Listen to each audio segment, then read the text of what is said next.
ആഗ്രഹങ്ങളുടെ അനന്തരഫലം. ജീവിതത്തിൽ ഏതെങ്കിലും ഒരു ആഗ്രഹം സാധിക്കാൻ അവസരം കിട്ടിയാൽ ആദ്യം എന്തു തിരഞ്ഞെടുക്കും? മിക്ക ആളുകളും തിരഞ്ഞെടുക്കുന്നത് പണമായിരിക്കും, അല്ലേ? മിസ്റ്റർ വൈറ്റിൻ്റെ കുടുംബവും ആഗ്രഹിച്ചത് അതുതന്നെയായിരുന്നു. എന്നാൽ നമ്മൾ പ്രയത്നിക്കാതെ എന്തു തന്നെ ആഗ്രഹിച്ചാലും അതിനൊരു അനന്തരഫലമുണ്ടാകും. അതുതന്നെയാണ് വൈറ്റിനും സംഭവിച്ചത്. ആ കഥയാണ് വില്യം വൈമാർ ജേക്കബ്സിൻ്റെ പ്രശസ്ത കൃതിയായ ദ മങ്കീസ് പോ പറയുന്നത്. നിരവധി നാടകങ്ങൾക്കും ടെലിവിഷൻ പരമ്പരകൾക്കും സിനിമകൾക്കും വിഷയമായ കൃതിയാണ് ദ മങ്കീസ് പോ. ആ കഥയാണിത്. മഞ്ഞു പെയ്യുന്ന തണുത്ത രാത്രി. വീട്ടിലെ സ്വീകരണമുറിയിലിരുന്ന് ചെസ്സ് കളിക്കുകയായിരുന്നു മിസ്റ്റർ വൈറ്റും മകൻ ഹെർബർട്ടും. ഇന്ന് ഞാൻ ഡാഡിയെ കടത്തിവെട്ടും. തോൽക്കുന്നത് വരെ വാശി നല്ലതാടാ. എൻ്റെ ഈ തുന്നൽ കഴിയും വരെയായിരിക്കും അച്ഛൻ്റെയും മോൻ്റെയും കളി. എടി, ആ ജനൽ കർട്ടൻ ഒന്ന് ഉയർത്തി വെച്ചേ, അദ്ദേഹം വരുന്നത് കാണാനാണ്. ഇന്ന് ഈ പാതിരാത്രി അദ്ദേഹം വരുമെന്ന് എനിക്ക് തോന്നുന്നില്ല. ഒരിക്കലുമില്ലടാ. വരുമെന്ന് പറഞ്ഞിട്ടുണ്ടെങ്കിൽ അദ്ദേഹം വന്നിരിക്കും.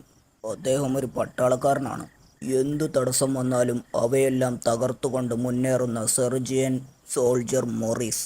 21 വർഷക്കാലം ഇന്ത്യയിലെ ബ്രിട്ടീഷ് ആർമിയിൽ സേവനം അനുഷ്ഠിച്ചു മെഡലുകൾ വാങ്ങി വിരമിച്ച മേജർ.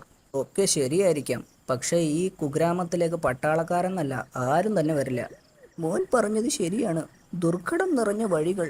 ആളുകൾക്ക് താമസിക്കാൻ പറ്റുന്ന ഏറ്റവും മോശം സ്ഥലത്താണല്ലോ ഈ വീട്. പിന്നല്ലാതെ, പൊട്ടിപ്പൊളിഞ്ഞ വഴികൾ. അധികൃതർക്ക് ഇങ്ങനെ ഒരു ഗ്രാമമുണ്ട് എന്ന വിവരം തന്നെ ഉണ്ടാകില്ല. ഓ, നിങ്ങൾ രണ്ടും ചേർന്ന് എന്നെ ഇങ്ങനെ ദ്രോഹിക്കല്ലേടാ. അദ്ദേഹം ഇങ്ങ് വന്നോട്ടെ. നമുക്ക് ഏറ്റവും ഭാഗ്യവും ഐശ്വര്യവും ഉണ്ടാകുന്ന ഒരു സമ്മാനം വന്നു ചേരാൻ ഏതാനും നാഴികകൾ മാത്രം. ആ, ഡാഡി, ആരോ വരുന്നുണ്ട്. ഓ, അദ്ദേഹം തന്നെ എൻ്റെ അതിഥി. സ്വാഗതം മിസ്റ്റർ മൊറീസ്. ഓ, താങ്ക് യു. താങ്കളും ഇരിക്കും മിസ്റ്റർ വൈറ്റ്. ദോ, ഇതാണ് ഞാൻ പ്രതീക്ഷിച്ച രാത്രി അതിഥി. ഇത് അങ്ങേക്കുള്ള വെൽക്കം ഡ്രിങ്ക്. നന്ദി മിസ്റ്റർ വൈറ്റ്. നിങ്ങൾക്കറിയാമല്ലോ, ഉറ്റ ചങ്ങാതികളായ ഇദ്ദേഹവും ഞാനും ഒരു പാണ്ഡികശാലയിലെ പണിക്കാരായിരുന്നു. ഓ, അങ്ങനെയാണ് ഞാൻ ബ്രിട്ടീഷ് ആർമിയിലേക്ക് സെലക്ഷൻ കിട്ടി ഇന്ത്യയിലേക്ക് പോകുന്നത്. പിന്നെ യുദ്ധങ്ങൾ എനിക്ക് പുത്തരിയേയല്ല. മനുഷ്യരുമായും പ്ലേഗുമായും ഞാൻ എത്രമാത്രം പോരാട്ടങ്ങൾ നടത്തിയിട്ടുണ്ടെന്നറിയാമോ? ഇന്ത്യയിലെ പ്ലേഗ് ബാധ അതിഭീകരമായിരുന്നു. ഹോ, പക്ഷെ മമ്മി, അത്രയൊന്നും കഷ്ടപ്പെട്ടതിൻ്റെ യാതൊരു ലക്ഷണവുമില്ലല്ലോ. ഇതൊക്കെ വീരവാദമായിരിക്കുമോ? ഒന്ന് മിണ്ടാതിരിയടാ. മോറീസ്, താങ്കൾ ജോലി ചെയ്ത ഇന്ത്യ ഒന്ന് സന്ദർശിച്ചാൽ കൊള്ളാമെന്നുണ്ടെനിക്ക്. അതെന്തിനാ മിസ്റ്റർ വൈറ്റ്? സ്വന്തം നാടിനോളം വരില്ലല്ലോ അന്യനാട്. അതൊക്കെ ശരി തന്നെ. ഇന്ത്യ ദിവ്യാന്മാരും മന്ത്രവാദികളും ഒക്കെയുള്ള രാജ്യമല്ലേ. അവരെയൊക്കെ ഒന്ന് കാണാൻ. ഓ, അത് ശരി തന്നെ. നമ്മുടെ കൈ നോക്കി ഭാവി പറയുന്ന ദിവ്യന്മാർ ധാരാളമുണ്ട് അവിടെ. മന്ത്രമോദി ഐശ്വര്യം വിതരണം ചെയ്യുന്ന ദിവ്യന്മാർ. ഒന്ന് ചോദിച്ചോട്ടെ മേജർ, അന്ന് നമ്മൾ തമ്മിൽ സംസാരിക്കുമ്പോൾ ഒരു കൈപ്പത്തിയെക്കുറിച്ച് പറഞ്ഞല്ലോ. ഓ, അതത്ര കാര്യമൊന്നുമില്ല മിസ്റ്റർ വൈറ്റ്. അങ്ങനെ പറയല്ലേ മേജർ. അതിനെക്കുറിച്ച് എനിക്ക് കൂടുതൽ അറിയണമെന്നുണ്ട്. അത് കൂടോത്രമോ ആഭിചാരക്രിയയോ മറ്റോ ആണ്. എനിക്കതിനെക്കുറിച്ച് ഓർക്കാൻ തന്നെ ഇഷ്ടമല്ല. മമ്മി, എന്താണ് അയാൾ പറയാൻ മടിക്കുന്നത്? എങ്കിൽ അതിലെന്തോ കാര്യമുണ്ടല്ലോ. ഇതാണത്. ഏ, ഇത് കുരങ്ങു കൈപ്പത്തി തന്നെയാണല്ലോ.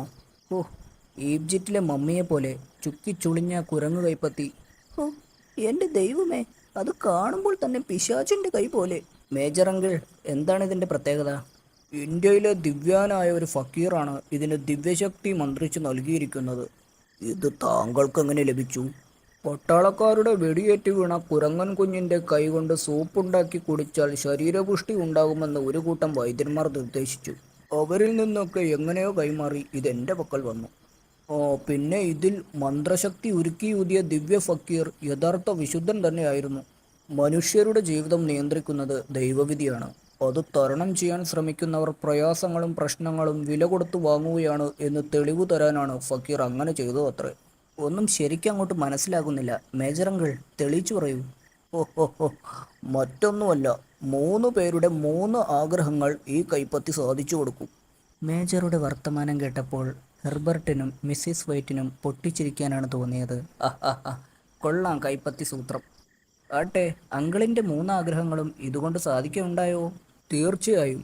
മറ്റാർക്കൊക്കെ 3 ആഗ്രഹങ്ങൾ സാധിച്ചിട്ടുണ്ട്? ഒന്ന് വിശദീകരിക്കാമോ അങ്കിൾ? പിന്നെന്താ, ആദ്യത്തെ ആളുടെ രണ്ടാഗ്രഹങ്ങൾ എന്തൊക്കെയായിരുന്നു എന്ന് എനിക്കറിയാൻ കഴിഞ്ഞില്ല.